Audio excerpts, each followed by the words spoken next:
أعوذ بالله من الشيطان الرجيم بسم الله الرحمن الرحيم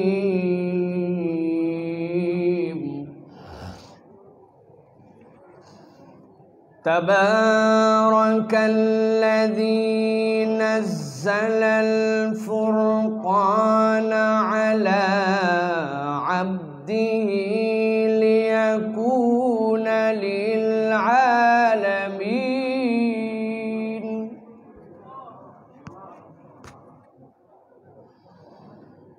ليكون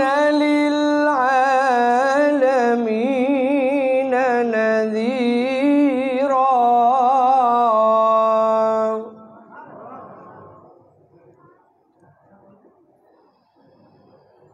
تبارك الذي نزل الفرقان على عبده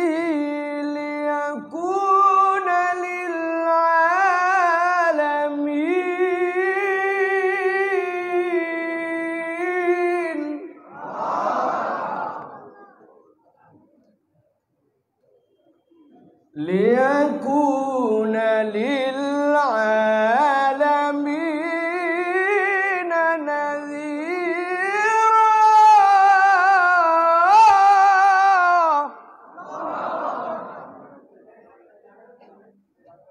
وقال الله سبحانه وتعالى آمرا ومخبرا للمؤمنين والمؤمنات إلى يوم القيامة إن الله وملائكته يصلون على النبي يا أيها الذين آمنوا صلوا عليه وسلموا تسليما اللهم صل على محمد وعلى آل محمد كما صليت على إبراهيم وعلى آل إبراهيم إنك حميد مجيد اللهم بارك على محمد وعلى آل محمد كما باركت على إبراهيم وعلى آل إبراهيم إنك حميد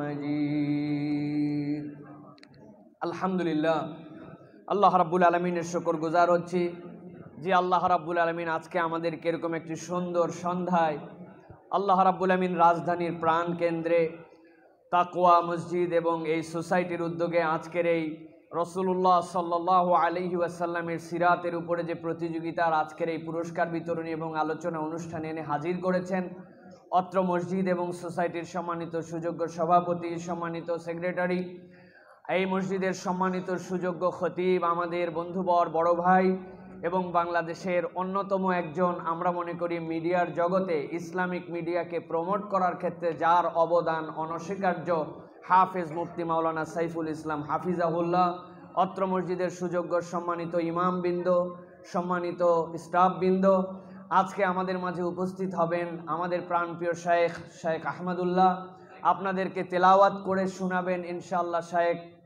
আহমদ ইউসুফ আল আজহারি। এর ফাঁকে আজকে আপনাদের মাঝে কিছু কথা বলার জন্য আল্লাহ রাব্বুল আলামিন আমাকে তৌফিক দিয়েছেন, এই জন্য আল্লাহর কাছে আমরা কৃতজ্ঞ হচ্ছি, আলহামদুলিল্লাহ। প্রিয় ভাইয়েরা, আল্লাহ রাব্বুল আলামিনের কাছে আমরা যেভাবেই কৃতজ্ঞ হই, এই কৃতজ্ঞতা আমরা এই সিজনে আল্লাহর কাছে যদি পরিপূর্ণভাবে আদায় করতে না পারি তাহলে কখনোই আমার ধারণা যে আমরা এই সুযোগ পাবো কিনা এই বিষয়টি নিয়ে আমাদের দুইবার ভাবার মতো সময় আছে।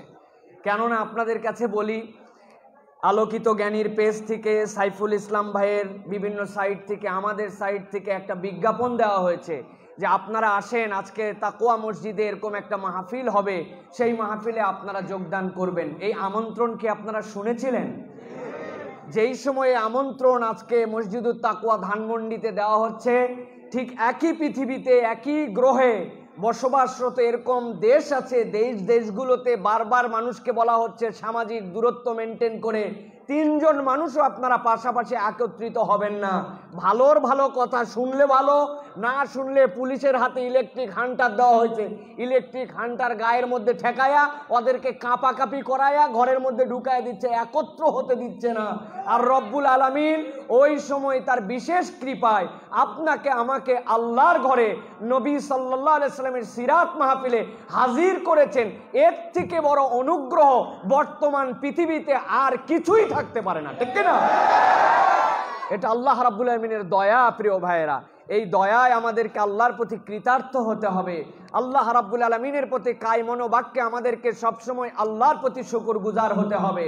আমি তো বলে থাকি প্রিয় ভাইয়েরা, ভূমিকা দিয়ে সংক্ষিপ্ত, আমার সময় খুবই সংক্ষিপ্ত, বলে দেওয়া হয় নাই। আমাকে যখন বলবেন শেষ, আমি তখন শেষ করে দেবো ইনশাআল্লাহ। প্রিয় ভাইয়েরা, আমি বলে থাকি আপনাদের কাছে, এটা স্মরণ করায় দেওয়ার জন্য বলছি, Europe, America, Netherland, Australia, Sweden, Denmark, এদের টাকা পয়সার মূল্যমান আমাদের থেকে অনেক বেশি। একটা পাউন্ড কিনতে হলে 130 টাকা খরচ করতে হয়, একটা ডলার কিনতে হলে আপনাকে 80 টাকার উপরে খরচ করতে হয়, ঠিক কিনা? ওরা প্রযুক্তিতে আগায়া, পৃথিবীর যত বোয়িং, পৃথিবীর যত আধুনিক আবিষ্কার, পৃথিবীর মহাকাশে যত বিজ্ঞানীরা নতুন করে পাঠাচ্ছে মঙ্গল গ্রহে, যে মঙ্গল থেকে রিসেন্ট আমাদের কাছে ছবি আসছে, আমরা মঙ্গলের ছবি দিকে বিস্মিত হচ্ছি। তারা প্রযুক্তিতে আমাদের থেকে আগায়া। তারা এই যে করোনার যে ভ্যাকসিন আমরা 2টা ডোজ নেওয়া শুরু করেছি, এই ভ্যাকসিনটা পর্যন্ত ইউরোপের দেশগুলো আবিষ্কার করে আপনার আমার কাছে পাঠিয়েছে। তারা প্রযুক্তিতে আগায়া, বিদ্যা বুদ্ধিতে আগায়া, আবিষ্কারে আগায়া। কিন্তু আমরা দেখতে পাচ্ছি করোনাকালীন মহামারীতে আক্রান্ত এবং মৃতের তালিকাতেও বাংলাদেশ আগায়া না তারা আগায়া? ব্যাপারটা কি? ওটা মিরাকলিক থিম। এইটা কেমন করে এইটা হলো? যারা প্রযুক্তিতে, জ্ঞানে, বিজ্ঞানে, বিদ্যা বুদ্ধিতে আগায়া, তারা আবার মরাতেও আগায়া। ব্যাপার কি? তার মানে বোঝা যায় কেবলমাত্র এই দুনিয়ার এই আগানোটাই আগানো নয়। আমার রব্বুল আলামিন যাদেরকে দয়া করে, যাদের প্রতি অনুগ্রহ করে এখন পর্যন্ত হেফাজত করেছেন, ওই আগানোতে যারা আগায় আছে প্রকৃত তারাই আগায়া, ঠিক কিনা? সুতরাং আমাদের একটা শ্রেণীর ইমান বিশুদ্ধ করতে হবে। লা দরার ওয়ালা দিরার। মুসলমানরা কাউকে ক্ষতি করতে বলে না, কাউকে ক্ষতি করেও না। মুসলমানরা মাস্ক পরবে, সামাজিক নিরাপত্তার বিধিবিধান মানবে, হাত ধুবে, পরিষ্কার পরিচ্ছন্ন থাকবে, সাথে সাথে ইমান এটাও রাখবে। আমাদের থেকে বহু আগে তারা হাত ধোয়া জানতো, আমাদের থেকে বহু আগে তারা মাস্ক পরা জানতো, আমাদের থেকে বহু আগে তারা আইসিইউ, সিসিইউ, টিকা, ট্রিটমেন্ট, ম্যানেজমেন্টে আগায়া। কিন্তু আল্লাহ রাব্বুল আলামিন কেবলমাত্র এইগুলা দিয়ে যদি ঠেকানো যাইতো তাহলে তারা বেঁচে যেত। এইগুলাই একমাত্র ঠেকানো নয়, আল্লাহ যাদেরকে রক্ষা করবেন সেটাই মূলত আমাদের ইমান রক্ষা কবচ আমাদের, ঠিক কিনা? এটা ইমান মজবুত করতে হবে। মাস্ক খুলে ফেলতে বলছি না, স্যানিটাইজ করতে মানা করছি না, কিন্তু ইমান বাঁচায় রাখতে হবে। তারা আপনার আমার থেকে অনেক ভালো এইগুলা জানতো, কিন্তু তারপরেও তারা তাদের মৃত্যুকে ঠেকাতে পারে নাই, আক্রান্ত হওয়াকে ঠেকাতে পারে নাই। আমার আল্লাহ আমরা কিছুই না জানার পরেও এখন পর্যন্ত ভালো রেখেছেন, এটা আল্লাহর দয়া। এই জন্য বলি প্রিয় ভাইয়েরা, আল্লাহর দয়ায় কৃতজ্ঞ হতে যদি মন একটুখানি উল্টাপাল্টা করে, একটা সহজ ট্রিটমেন্ট দিয়ে আলোচনায় প্রবেশ করব। সহজ ট্রিটমেন্ট। পৃথিবীর মানুষ 2 ভাবে খায়। কয় ভাবে? আমি যেখানে কথা বলি আমার কথায় রেসপন্স করতে হবে। আপনারা সুধী সমাজ জানি, কিন্তু এখন আমাকে এই জায়গাতে বসানো হয়েছে মানে আমি 2 একটা কথা বলবো, আমার কথায় আপনাদেরকে রেসপন্স করতে হবে। মানুষ খায় কয় দিক দিয়ে? 2 দিক দিয়ে। একটা হচ্ছে মুখ দিয়ে খায়, আর একটা হচ্ছে নাক দিয়ে খায়, ঠিক কিনা? আপনি বাপের কামাই ছিল, আমার আব্বা উপযুক্ত সময় ব্যবসা করার সিদ্ধান্ত নিয়েছিল, যথোপযুক্ত সময় মাল কিনা হয়েছিল, আমি কামাই রোজগার করতে পেরেছিলাম, বিদ্যা বুদ্ধিতে পারদর্শী হয়েছিলাম, আমি চাকরির উপযুক্ত আবেদন করেছিলাম। নানান কিছু দিয়ে আপনি ভাবতেও পারেন যে আপনি কামাই করে মুখ দিয়ে খান। এটাকে আমি আপনাদের সাথে ডিবেট করলে এখানেও আপনাদের এই যুক্তিকে পরাজিত করা যাবে, কিন্তু ডিবেট করব না। মেনে নিলাম যে আপনি কষ্ট করে, ক্লেশ করে, কামাই করে আপনি খাচ্ছেন, আপনার মুখের টুকু এটা আপনার হাতের কামাই। কিন্তু আমার জিজ্ঞাসা হচ্ছে, আপনার এই হাতের আগে ওই খাবারের পেটকে সচল রাখার জন্য, ওই খাওয়ার যোগ্যতা অর্জন করার জন্য আরেকটা খাবার খেতে হয়, সেটা নাক দিয়া। কি দিয়ে? অক্সিজেন। কারা কারা অক্সিজেন কিনে কিনে খান? হাত তোলেন। আমার আব্বা অসুস্থ হয়েছিলেন, হাসপাতালে ভর্তি করেছিলাম করোনার সময়। এই আপনাদের ঢাকার বিখ্যাত হাসপাতালে 5 দিন আইসিইউতে ছিলেন। বিল যখন হয়েছে, বিল দেখে তো ঘাবড়াইছি, কিন্তু বিল দেখার পরেও মানুষটা যখন সুস্থ হয়ে ফেরত গেছেন আমরা খুশি। তবে সব তালিকা চেক করে দেখলাম হাওয়া খাওয়ার বিল হচ্ছে 69,000। হাওয়া খাওয়া মানে বুঝেন? অক্সিজেনের বিল 69,000। 60 বছর বাঁচলো, 5 দিনের অক্সিজেনের বিল লেগে গেল 69,000। আমি বলবো, যখন আল্লাহ এবং তার রাসূলের বিধিবিধানে এই শরীর, এই মন আপনাকে বিট্রে করার চেষ্টা করবে, আপনার ডোজ হচ্ছে হয় আমার কাছে আসবেন অথবা নিজে নিজে আপনারা সিদ্ধান্ত নেবেন। আমার কাছে আসলে এক্ষুনি পরীক্ষা পাবেন, আর পরবর্তীতে বলে দিলে নিজেরাও করতে পারবেন। আমার কাছে কেউ আসতে চাইলে আসতে পারেন। 3 মিনিট হাত আর মুখটা ধরবো, নাক ধরবো আর মুখ ধরবো, ঠেসে আটকায় রাখবো আপনারে। এরপরে যখন আপনি এমন তাবাল করবেন যে আমারে ছাইরে দাও, মরে গেলাম, তখন ছেড়ে দিব। তাহলে বোঝা যাবে যে আপনার নাকের যে খাবার, এই খাবার আপনি খান না, এটা রব্বুল আলামিন আপনাকে দেন। যিনি খাওয়ায় আপনাকে মুখের খাবার আর পেটের খাওয়ার যোগ্যতা দিচ্ছেন, ওই নাকের খাবার যিনি দিচ্ছেন তার হুকুমের বরখেলাপ এই শরীর করতে চাইলে সাথে সাথে নিজের হাত নিজের মুখ দিয়ে ধরবেন, অথবা কাউরে বলবেন যে ভাই এদিকে আয় তো, আমার একটুখানি মনটা উতাল পাতাল করছে, একটু ঠিক করে দে। আসবে, আসার পরে আস্তে করে নাক ধরতে বলবেন আর মুখ ঠেচে দিতে বলবেন। তবে বলে দিবেন 2 মিনিট পরে ছাইরে দিস, তাছাড়া কিন্তু অবস্থা খারাপ। মনে থাকবে প্রিয় ভাইয়েরা? মনে থাকবে? মন অবাধ্য হতে চাচ্ছে, নামাজে যেতে মন চায় না, মিথ্যা কথা বলতে মন চাচ্ছে, আচরণ নষ্ট হয়ে যাচ্ছে। আমি দেখতে পাচ্ছি আল্লাহ রসুলের অবাধ্য হতে হচ্ছে, সাথে সাথে একজনকে ডাক দিয়ে বলবেন নাক আর মুখ ঠাইসে ধর। যেই আল্লাহ আমার অক্সিজেন দিয়ে খাওয়ায়, ওই আল্লাহর বিপক্ষে আমার মন চলতে চায় কেন? ওরে ট্রিটমেন্ট দিতে হবে, ঠিক কিনা? তবে ভাই মেহেরবানি করে বলে দিবেন, ও যদি আবার মেজাজি হয়, ঠাইসে একবার যদি ধরে তো অবস্থা খারাপ। এই জন্য বলবেন 2 মিনিট পর একবার চেক করে দেখবি যে আমি রাজি হচ্ছি কিনা। যদি জোরে জোরে শরীর নড়াই, ছেড়ে দিবি আমারে। ঠিক আছে তো ইনশাআল্লাহ? রাজি আছেন ইনশাআল্লাহ? প্রিয় ভাইয়েরা, এটা হচ্ছে আপনার আমার জন্য একটা ডোজ যে আল্লাহ রাব্বুল আলামিনের কৃতজ্ঞহীন মন হতে চাবে কেন? আল্লাহ রাব্বুল আলামিন আপনাকে আমাকে হেফাজত করে এই পর্যন্ত রেখেছেন, এই কৃতজ্ঞতার কোনো শেষ নাই। আলহামদুলিল্লাহ বলেন। আর একটু জোরে হিম্মত করে জবান ছেড়ে আল্লাহকে খুশি করার জন্য তাকওয়া মসজিদের ইতিহাসে সবচেয়ে জবান ছেড়ে একটা আপনারা এখন আলহামদুলিল্লাহ বলেন। আর একটু জোরে বলেন আলহামদুলিল্লাহ। আল্লাহ কবুল করে বলেন আল্লাহুম্মা আমিন।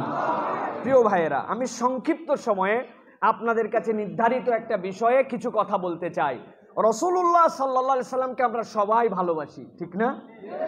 কিন্তু আমরা একটা জিনিস জানি না, সেটা হচ্ছে আমরা জানি যে বুনিয়াল ইসলাম আলা খামসিন, ইসলামের বেনা, ইসলামের ভিত্তি হচ্ছে 5টা। জানেন তো আপনারা? এটা ডিটেলস আলোচনা করার সুযোগ নাই। ইসলামের বেনা যেরকম 5টা, এই বেনা না থাকলে যেরকম ইসলামের আপনার মূল্য থাকে না, আপনি ইসলামকে মানতেছেন এটা আপনি আর বলতে পারেন না। আপনি কোনো ইনস্টিটিউটে, স্কুলে যদি আপনার নাম টিকায় রাখতে চান, সেখানে ক্লাস করতে হয়, পরীক্ষা দিতে হয়, সেখানে আপনাকে স্কুলের রুলস অ্যান্ড রেগুলেশন আপনাকে ফলো করতে হয়। এইটা যদি না করেন তাহলে ওই স্কুলের ছাত্রত্ব আপনার যেরকম থাকবে না, ঠিক একই রকম ইসলামেরও বেনা আছে। এই বেনা না মানলে ইসলামের স্কুলে আপনার নাম থাকবে না, ঠিক কিনা? এটা আমার আলোচ্য বিষয় নয়। বিষয়টা হচ্ছে রাসূলুল্লাহ সাল্লাল্লাহু আলাইহি সাল্লামকে বিশ্বাস করি, রাসূলুল্লাহ সাল্লাল্লাহু আলাইহি সাল্লামকে মানি, আল্লাহর নবী আমার নবী, আমার নবীর নাম মুহাম্মদ সাল্লাল্লাহু আলাইহি সাল্লাম। এই কথাকে আপনার স্বীকৃতি দিলেও কোরআন সুন্নাহ অনুযায়ী এই কথারও কিছু বেনা আছে। ফাও ফাও খালি বলবেন নবীজি আমার নবী, মুহাম্মদ সাল্লাল্লাহু আলাইহি সাল্লাম আমার প্রিয় নবী, এই কথা বললে হবে না। আপনারে বলারই দরকার নাই। আমি তো বলি আমার পকেটের মধ্যে মুহাম্মদ সাল্লাল্লাহু আলাইহি সাল্লাম যে আমার নবী এইটা বলা আছে। বলবেন কেমন করে? আপনাদেরকে দেখায়। আমার পকেটে আছে, আপনাদের পকেটেও আছে। এই পকেটে ছাড়া পড়ছে কিনা জানি না, তবে আমি পকেটের মধ্যে সবসময় আমাদের যে ইয়েটা কি বলে, এই ন্যাশনাল আইডি কার্ড, এই কার্ডটা সবসময় রাখি। ন্যাশনাল আইডি কার্ডে আমার নাম আছে, আমার আব্বার নাম আছে, আমার ধর্মের নাম আছে। আমার ধর্মের নাম ইসলাম লেখা আছে। এখন জিজ্ঞাসা করি, ইসলাম যদি আমার ধর্মের নাম লেখা থাকে, তো ইসলাম ধর্মের নবীর নাম কি? কথা বলেন, কথা বলেন। তাহলে তো আপনার বলতেই হয় না যে মুহাম্মদ সাল্লাল্লাহু আলাইহি সাল্লাম আপনার নবী, এইটুকুতেই তো হয়ে গেছিল। এত সোজা নয়, বরং মুহাম্মদ সাল্লাল্লাহু আলাইহি সাল্লামকে বিশ্বাস করলে তার বেনা আছে, তার ভিত্তি আছে। আজকে এই বেনার বিষয়ে আপনাদের কাছে 10-15 মিনিট কথা বলতে চাই। ভালো করে খেয়াল করেন। কেউ যদি মুহাম্মদ সাল্লাল্লাহু আলাইহি সাল্লামকে বিশ্বাস করে, বলে যে মুহাম্মদ সাল্লাল্লাহু আলাইহি সাল্লামকে আমি বিশ্বাস করি, তাহলে তাকে 3টা বিষয়ে স্বীকৃতি দিতে হবে। এই 3টা বিষয়ের স্বীকৃতি না হলে মুহাম্মদ সাল্লাল্লাহু আলাইহি সাল্লামকে বিশ্বাস করা হয় না। কয়টা বিষয়ের স্বীকৃতি? হাতগুলা রেডি করেন এরকম করে। আমি যেই বলবো কয়টা হাত বের করে দেখাতে হবে, 3টা। কয়টা? হয় নাই, আবার একসাথে সবাই হাত বের করেন। মুহাম্মদ সাল্লাল্লাহু আলাইহি ওয়াসাল্লামকে বিশ্বাস করার জন্য বেনা কয়টা? হাত নামান, সবাই বের করেন নাই। অনেকেই চিন্তা করতেছে আমি হাত বের করবো, আমি সবই জানি, এরকম ভাবেন না। মুহাম্মদ সাল্লাল্লাহু আলাইহি ওয়াসাল্লামকে বিশ্বাস করার বেনা কয়টা? আলহামদুলিল্লাহ, এটা মুখস্থ জানি থাকে, আলোচনাটা জানি আমাদের সাথে থাকে, এই জন্য আপনাদেরকে কষ্ট দিচ্ছি, রাগ করতেছেন না তো? আমি তো এই মসজিদের রেগুলার লোক নয়, আজকে আসছি, আলহামদুলিল্লাহ কথা বলছি, আপনারা সম্মান করে নিয়ে আসছেন, এরপরে না ডাকলে আর আসবো না। আজকে অন্তত পক্ষে যা ডোজ দেওয়ার দিয়ে যায়, ঠিক কিনা প্রিয় ভাইয়েরা? তো মুহাম্মদ সাল্লাল্লাহু আলাইহি ওয়াসাল্লামকে বিশ্বাস করার ভিত্তি হচ্ছে 3টা, মুখস্থ করেন। 1 নম্বর তার নবুয়তে বিশ্বাস। কিসে বিশ্বাস? 2 নম্বরে তার মর্যাদা এবং ভালোবাসায় বিশ্বাস। কিসে বিশ্বাস? মর্যাদা এবং ভালোবাসায় বিশ্বাস। 3 নম্বরে তার আনুগত্য এবং অনুসরণে বিশ্বাস। রাসূলুল্লাহ সাল্লাল্লাহু আলাইহি ওয়াসাল্লামকে বিশ্বাস করি, এই কথার প্রমাণ দিতে হলে এই 3টা বিষয় আপনাকে স্বচ্ছ ধারণা রাখতে হবে। 1 নম্বরে তার নবুয়তে আপনাকে বিশ্বাস করতে হবে, 2 নম্বরে তার মর্যাদা এবং ভালোবাসায় বিশ্বাস করতে হবে, 3 নম্বরে তার আনুগত্য এবং অনুসরণে বিশ্বাস করতে হবে। এই 3টা বিশ্বাস হলে আপনি মুহাম্মদ সাল্লাল্লাহু আলাইহি ওয়াসাল্লামকে বিশ্বাস করেন, এইটা আপনার মানা হবে। কথা পরিষ্কার আপনাদের কাছে? আজকে আমরা আলোচনা করব এই 3টার একটা পয়েন্ট। সেই পয়েন্টটা হচ্ছে রাসূলুল্লাহ সাল্লাল্লাহু আলাইহি ওয়াসাল্লামের নবুয়তে বিশ্বাসের মানে কি। রাসূল সাল্লাল্লাহু আলাইহি ওয়াসাল্লামের নবুয়তে বিশ্বাসের মানে কি, খেয়াল করেন খুব ভালো করে। প্রথমে আল্লাহ রসুলের রিসালাতে বিশ্বাসের জন্য 3টা বিষয় স্বীকৃতি দিতে হবে। ওই 3-এর একটা হচ্ছে তার নবুয়তে বিশ্বাস। কিসে বিশ্বাস? নবুয়তে বিশ্বাস করি, এই কথার স্বীকৃতি যদি আমরা দিতে চাই,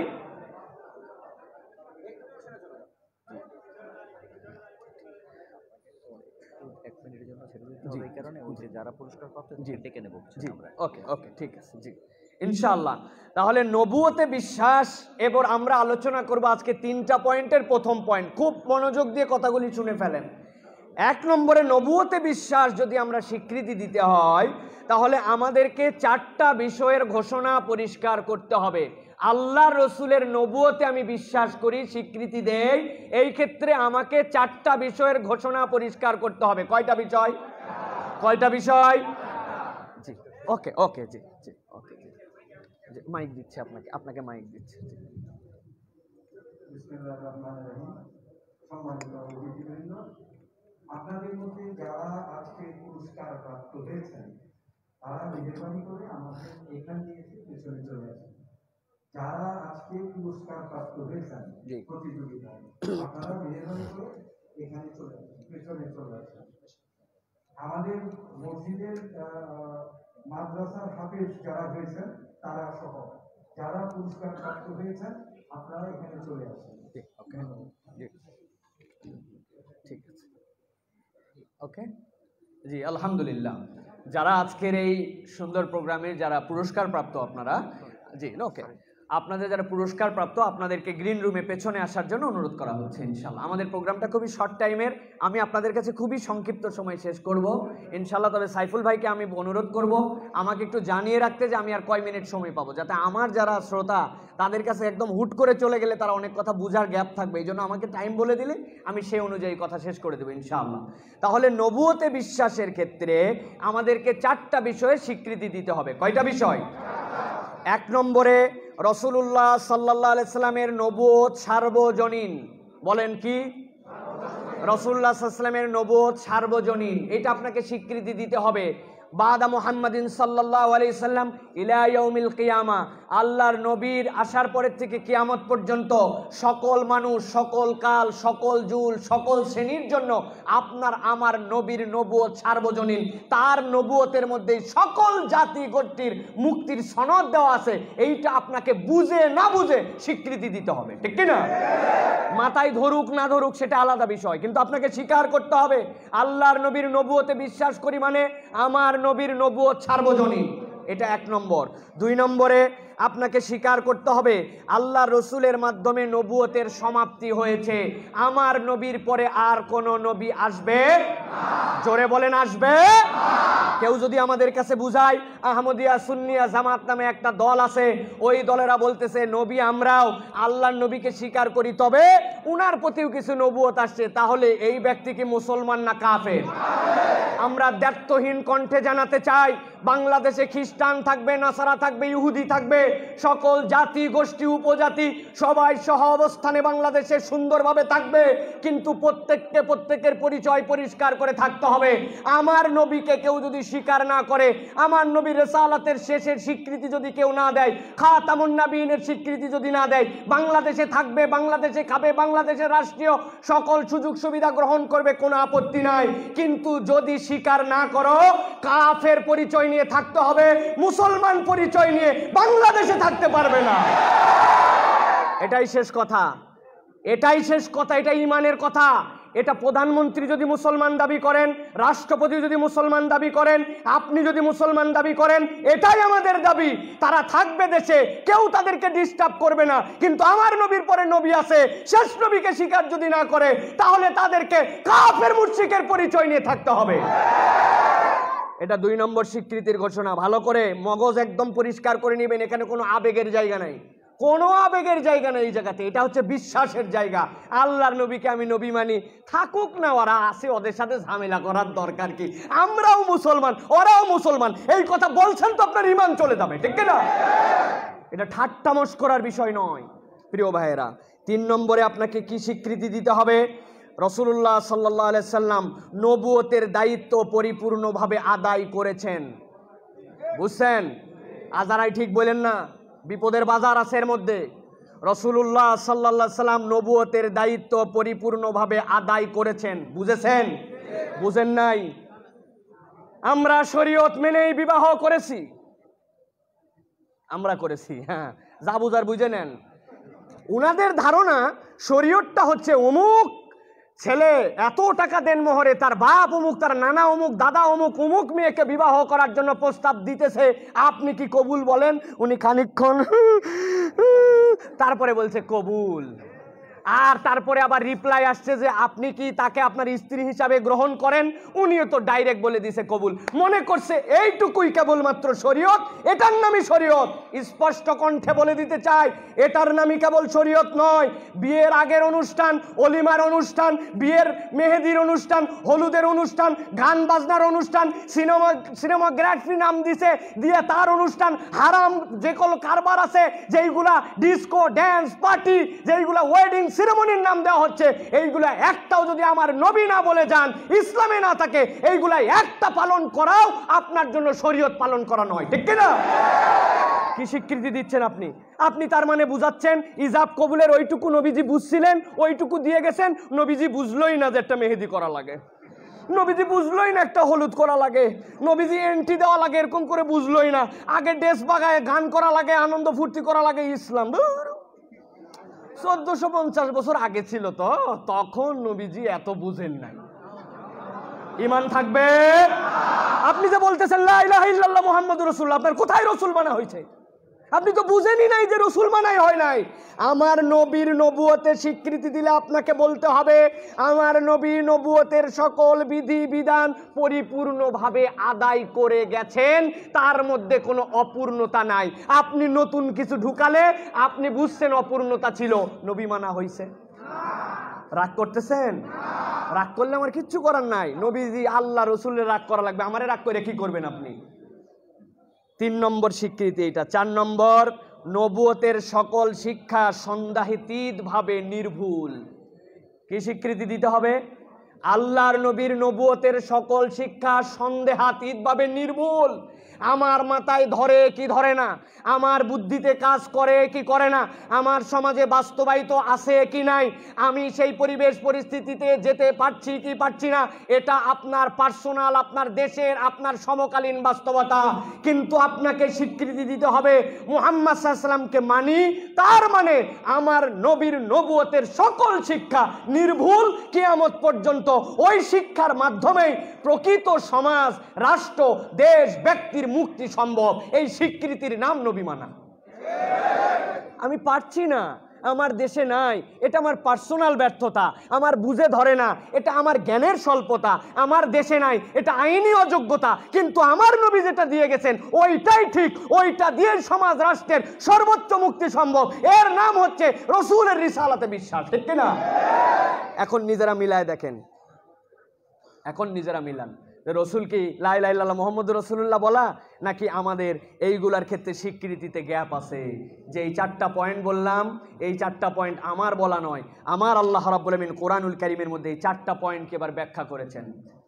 আল্লাহ রাব্বুল আমিন বলছেন তাবৎ পৃথিবীর মানুষের জন্য, কোরআনুল কারীমের 34 নম্বর সূরা, সূরা সাবার 28 নম্বর আয়াতের মধ্যে আল্লাহ রাব্বুল আলামিন বলছেন, দুনিয়ার মানুষ শোনো শোনো, আমি তোমাদের কাছে আমার নবীর এই 4টা স্বীকৃতির বিষয়ে কোরআনের মধ্যে 4টা আয়াতে কারিমা দিলাম।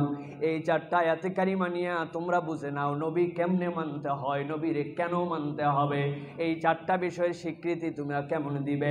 আল্লাহ বলছেন ওয়ামা আরসালনাকা ইল্লা কাফাতাল লিন্নাসি বাশীরাও ওয়া নাযীরা। আল্লাহ বলছেন রসুল আপনি দুনিয়ার মানুষকে জানিয়ে দেন, দুনিয়ার বুকে আপনাকে প্রেরণ করা হয় নাই, ওয়ামা আরসালনাকা, আপনাকে প্রেরণ করা হয় নাই। একসাথে উত্তর দেন তো, আল্লাহর নবীকে দুনিয়াতে প্রেরণ করা হয়েছে কি হয় নাই?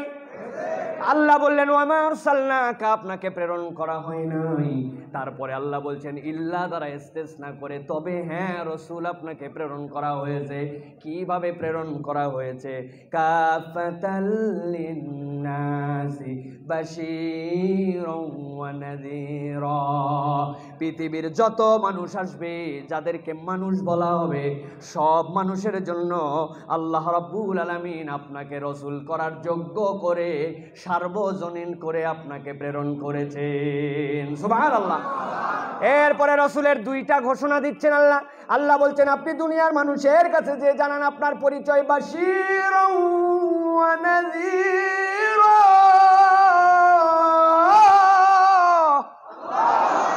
আমার আল্লাহ বলছেন রসুল আপনার পরিচয় দেন আগে, আপনি তাবৎ পৃথিবীর মানুষের জন্য বাশীর, আপনি আগে নাযীর নন। আল্লাহ নূহ আলাইহিস সালামকে প্রেরণ করেছেন, আল্লাহ নূহ আলাইহিস সালামকে আগে নাযীর বলেছেন, ইন্নী রাসূলুল্লাহি ইলাইকুম, আমি তোমাদের কাছে রসুল হিসাবে এসেছি, কেন? যাতে তোমাদেরকে সতর্ক করি। কিন্তু আল্লাহ বলছেন রসুল আপনাকে আগে বাশীর করা হলো। আল্লাহর নবী বাশারতের ঘোষণাটা মুস্তাদরাক আল হাকিমের মধ্যে বলেছেন, অন্য নবীর থেকে আমি কেন পার্থক্য জানো নাকি আমার উম্মত?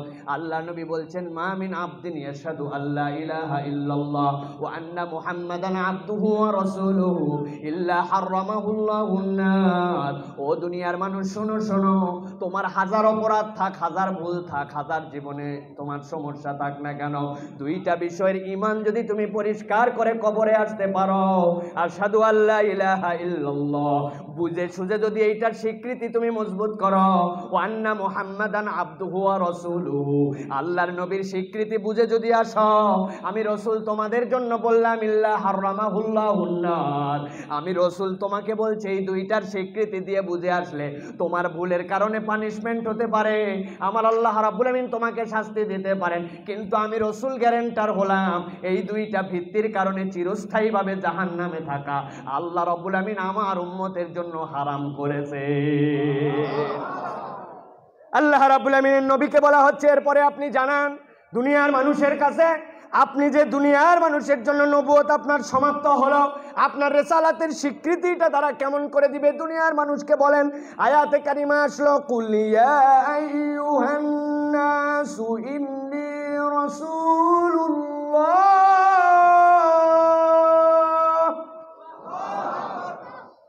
কুল ইয়া আইয়ুহান নাসু ইন্নী রাসূলুল্লাহি ইলাইকুম জামিআ।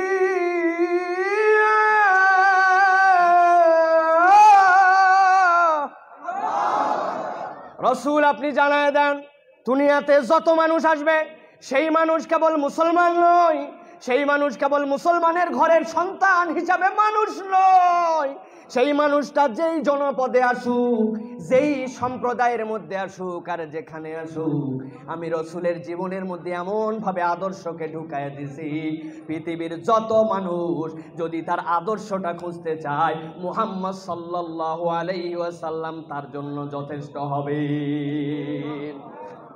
এটা অনেক ব্যাখ্যা সাপেক্ষ কথা, আমার সময় বাঁধা, অতএব আমি শেষ করে দিব। আর অল্প একটু সময় আমার আছে, আর দুটো আয়াত এ বিষয়ে রয়েছে, সে বিষয়টা একটুখানি বলতে চাই। প্রিয় ভাইয়েরা, একটা আয়াতে কারিমা, এরপরে যেটা পড়ে তেলাওয়াত শুরু করেছিলাম, এটার উপরে কিছু কথা। আল্লাহ রাব্বুল আলামিন সূরা ফুরকান 25 নম্বর সূরা, এই সূরার মধ্যে আল্লাহ রাব্বুল আলামিন জানাচ্ছেন, হে রাসূল, দুনিয়ার মানুষের কাছে আপনি যে জানান।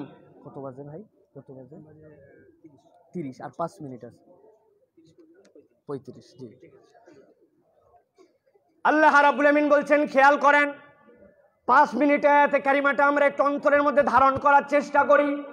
আল্লাহ বলছেন, রাসূল, দুনিয়ার মানুষের কাছে যে আপনি একটা বড় ঘোষণা দিয়ে দেন, দুনিয়ার মানুষের কাছে যে আপনি বার্তাটা জানায় দেন। আয়াতে কারিমা নাজিল হলো, তাবারাকাল্লাযী নাযালাল ফুরকান আলা আবদিহি লিয়াকুনা লিল আলামিনা নাযীরা। আল্লাহু আকবার। আল্লাহ বলছেন, তাবারাকাল্লাযী নাযালাল ফুরকান। ও দুনিয়ার মানুষ, তোমরা জেনে রাখো, আল্লাহ রাব্বুল আমিন কুরআনুল কারীমের মধ্যে যেই শব্দগুলা পছন্দ করেন নিজের জন্য, নিজের প্রশংসা করার জন্য কোন শব্দ যেখানে ব্যবহার করেন, ওই আয়াতে কারিমাটা কোরআনের সবচেয়ে বিস্ময়কর আয়াত। কারণ কি, আল্লাহ যেখানেই তাবারাকাল্লাযী ব্যবহার করেছেন, সুবহানাল্লাযী ব্যবহার করেছেন, আল্লাহ যেখানেই নিজের প্রশংসা করেছেন, এর পরের কথাটা হচ্ছে বড় বিস্ময়কর কথা। এইটা লোড নেওয়া, এটা ধারণ করা সাধারণ মানুষের পক্ষে হয়তো সম্ভব নাও হতে পারে। আল্লাহ কোরআনে বলছেন, সুবহানাল্লাযী আসরা বিআবদিহি লাইলাম মিনাল মাসজিদিল হারাম। আল্লাহ বলছেন, আমার বান্দাকে আমি রাত্রিকালীন একটা ভ্রমণ করাইছি। কোথা থেকে? বাইতুল মুকাদ্দাসে নিয়ে গেছি, কাবার চত্বর থেকে এক ধাপ দিয়া, সুবহানাল্লাহ, ওইখান থেকে নিয়ে গেছি প্রথম আসমান এক ধাপ, দ্বিতীয় আসমান এক ধাপ, এরকম করে 7 আসমান পার করেছি। আধুনিক বিজ্ঞান এত আবিষ্কার, এত মঙ্গল গ্রহ যাই বলুক না কেন, সবগুলা প্রথম আসমানের নিচে এখনো উপরে যেতে পারে নাই। আল্লাহ বলছেন, এটা এত বিস্ময়কর ঘটনা, তোমার মাথায় কাজ করবে না, তোমার বোধে ধরবে না, কিন্তু ঈমান আনতে হবে। এই জন্য আমি আল্লাহ বললাম, সুবহানাল্লাযী আসরা বিআবদিহি। আল্লাহ যেখানেই সুবহান, যেখানেই তাবারাকা এরকম শব্দ ব্যবহার করেছেন, বোঝা যায় এরপরে আল্লাহ বিস্ময়কর কথা বলেন। এই আয়াতে কারিমার মধ্যে আল্লাহ বললেন, তাবারাকাল্লাযী নাযালাল ফুরকানা আলা আবদিহি। তার মানে বোঝা যায় এই আয়াতে কারিমার মধ্যেও বিস্ময়কর কিছু কথা আল্লাহ বলেছেন। সুবহানাল্লাহ। কি বলছেন আল্লাহ, খেয়াল করেন তো এবার। তাবারাকাল্লাযী নাযালাল ফুরকানা আলা আবদিহি। ও দুনিয়ার মানুষ, আমি আল্লাহ নিজেই নিজের প্রশংসা করে বলছি, আমি রব্বুল আলামিন এই ফুরকান, সত্য মিথ্যার পার্থক্যকারী এই গ্রন্থকে আমি রব্বুল আলামিন তোমাদের নবীর প্রতি অবতীর্ণ করেছি। আবদিহি, এইটা তোমরা স্বাভাবিক কোনো ঘটনার মধ্যে নিও না, স্বাভাবিকভাবে মনে করো না। এইটা আল্লাহর রসুলের প্রতি অবতীর্ণ হওয়াটা আল্লাহর পক্ষ থেকে দুনিয়াবাসীর জন্য সবচেয়ে অস্বাভাবিক একটা সত্য। সুবহানাল্লাহ। কেমন করে এটা সত্য অস্বাভাবিক? আল্লাহ কোরআনে অন্য জায়গায় ব্যাখ্যা করেছেন। আল্লাহ বলছেন, লাউ আনজালনা হাযাল কুরআনা আলা জাবালিন লারাআইতাহু খাশিআন মুতাসাদ্দিআন।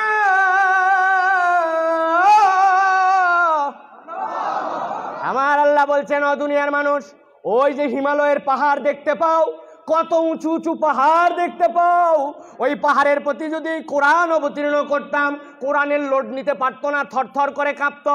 কোরআন লোড নিতে পারতো না, থরথর করে কাঁপতো। আল্লাহর কথা বিশ্বাস করি, কিন্তু আল্লাহ এই পাহাড়ের আবার বর্ণনা দিচ্ছেন, ওয়াল জিবালা আওতাদা। কেন আমি সাগরের কথা বললাম না? কেন আমি মরুভূমির কথা বললাম না? কেন আমি দুনিয়ার মানুষের জন্য পাহাড়ের কথা বললাম জানো নাকি? একটা পাহাড় উপর দিকে যতখানি উঁচু, আমি আল্লাহ ওই পাহাড়টাকে পৃথিবীকে ধীরে স্থির করে রাখার জন্য ঠিক পেরেকের মতো ততখানি মাটির নিচে গেড়ে রেখেছি। ওই পাহাড়টা যেইটা অত উঁচু, তার উপরেও কোরআন আসলে কোরআনের লোড নিতে পারতো না, কিন্তু আমার বিস্ময়কর বান্দা মুহাম্মদ সাল্লাল্লাহু আলাইহি ওয়াসাল্লাম, তার উপরে আমি এই কোরআনকে নাজিল করেছি। আমার রাসূল একটুও নড়াচড়া করে না। আল্লাহু আকবার। আল্লাহ বলছেন, প্রিয় মুসলমানেরা, বুঝার চেষ্টা করো। তাবারাকাল্লাযী নাযালাল ফুরকানা আলা আবদিহি, কোরআন তো অবতীর্ণ করলাম বিস্ময়কর ভাবে। আমি রব্বুল আমিন তোমাদের জন্য এই ফুরকানটা দিলাম আমার হাবিবের উপরে, কিন্তু কেন আমি রব্বুল আমিন এইটাকে আরো বিস্ময়কর করেছি জানো নাকি? হে রাসূল, আপনি জানায় দেন। সেইটার কারণ হচ্ছে লিয়াকুনা লিল আলামিনা নাযীরা। আমি রব্বুল আলামিন বললাম, এই কোরআন এমন একটা গ্রন্থ, এর মধ্যে এমনভাবে আমি আল্লাহ সব বিষয়গুলোকে ইনস্টল করে দিয়েছি, কিয়ামত পর্যন্ত আপডেট করার প্রয়োজন পড়বে না। কিয়ামত পর্যন্ত মানুষের পাথেয় হিসাবে যা যা লাগবে, মানুষের জীবন ব্যবস্থা হিসাবে আমি আল্লাহ সবগুলাকে এই কোরআনের মধ্যে দিয়ে দিয়েছি। সুবহানাল্লাহ। 1400 বছর পরেও আজকেও কোরআন আমাদের কাছে একটুকু পুরাতন মনে হয় না, বরং আমাদের কাছে তো মনে হয় কোরআনই সবচেয়ে বেশি আমাদের কাছে আপডেট, কোরআনই সবচেয়ে বেশি আমাদেরকে নির্ভুল তথ্য দেয়, ঠিক কিনা? আমরা যখন মানুষকে কোরআনের দিকে ডাকি, এখন একটা শ্রেণী আমাদেরকে বলে, আরো বাংলাদেশের এই হুজুররা, এই মোল্লারা বাংলাদেশকে 200 বছর পিছায় নিয়ে গেছে, বলে না ভাই? আমি বলি, ভাই আল্লাহ আপনাদের প্রতি রহম করুক, আল্লাহ আপনাদের প্রতি দয়া করুক। আমরা কেবল চেষ্টা করে 200 বছর নিয়ে গেছি বলতেছেন, আমাদের তো টার্গেট 200 বছর না, আমাদের টার্গেট বাংলাদেশকে 1450 বছর পিছনে নিয়ে যাওয়া, ঠিক কিনা? টার্গেট কেবল আপনারা দিয়েছেন 200 বছর, আমাদের টার্গেট 1450 বছর। স্পষ্ট করে বলতে চাই, রাসূলুল্লাহ সাল্লাল্লাহু আলাইহি সাল্লামের সময়ে নারীদের অমর্যাদা ছিল, সমাজে বখাটেপনা ছিল, যুদ্ধ ছিল, হিংসা ছিল, সমাজকে অশ্লীলতায় ভরে ফেলেছিল, শিশুদেরকে হত্যা করত, যুদ্ধ করাকে অপরাধ মনে করত না, জুয়া খেলাকে কোনো কিছুই মনে করত না, নারীদেরকে হত্যা করে দেওয়া, বেইজ্জত করা, পণ্য হিসেবে ব্যবহার করা, মদ, জুয়া, মারামারি, রাহাজানি, আল্লাহর সাথে শিরিক করা, হিংস্র একটা সমাজ প্রতিষ্ঠা করা, ব্যবসায়ীদেরকে ধোঁকা দেওয়া, কিছুই তারা মনে করত না। আমার নবী সাল্লাল্লাহু আলাইহি সাল্লাম ওই সমাজে আসার পরে আইয়ামে জাহিলিয়াতের সমাজকে আইয়ামুন নূর বানালেন, ওই সমাজকে পরিবর্তন করে আলোকিত করলেন। যেই সমাজে চুরি ছিল নিয়মিত পেশা, ওই সমাজে দরজা খুলে রাখলেও 1000 কিলোমিটারে কেউ চুরি করতো না। যেই সমাজে নারীর ইজ্জত ছিল না, ওই সমাজে নারী যদি পর্দা ছাড়াও ঘুরতো, একটা পুরুষ তার দিকে চোখ তুলে তাকাতো না। যেই সমাজকে আল্লাহ রাসূল পরিবর্তন করেছিলেন, আমাদেরও টার্গেট কোরআন সুন্নাহ দিয়ে 1400 বছর পূর্বের সেই রকম সমাজের রূপটাকে বাংলাদেশে কায়েম করা, ঠিক কিনা? সুতরাং যেই বলবে আপনাদেরকে হুজুররা, আলেম ওলামারা বাংলাদেশে পিছাই নিয়ে যাচ্ছে, আপনারা বলবেন আপনাদেরকে দোয়া করি, মাত্র 200 হয়েছে, আর মাত্র 1250 দরকার, ঠিক কিনা? রাজি আছেন তো ইনশাআল্লাহ? আর অনেক কথা ছিল, আমাদের শ্রদ্ধেয় শায়েখরা সবাই চলে আসছেন, আমি আমার কথা আর একটুকু বৃদ্ধি করব না। কথার মধ্যে যদি ভুল হয়ে থাকে, আপনাদের সন্তান হিসাবে, ছোট মানুষ হিসাবে আপনারা ক্ষমার সুন্দর দৃষ্টিতে দেখবেন। যদি কল্যাণকর কিছু বলা থাকে, এইটা আপনি আমরা সকলে পালন করার চেষ্টা করি। ওমা তাওফিক ইল্লা বিল্লাহ, সুবহানাকাল্লাহুম্মা বিহামদিকা, আশহাদু আল্লা ইলাহা ইল্লা আনতা, আস্তাগফিরুকা ওয়া আতুবু ইলাইক। আসসালামু আলাইকুম ওয়া রাহমাতুল্লাহি ওয়া বারাকাতুহু।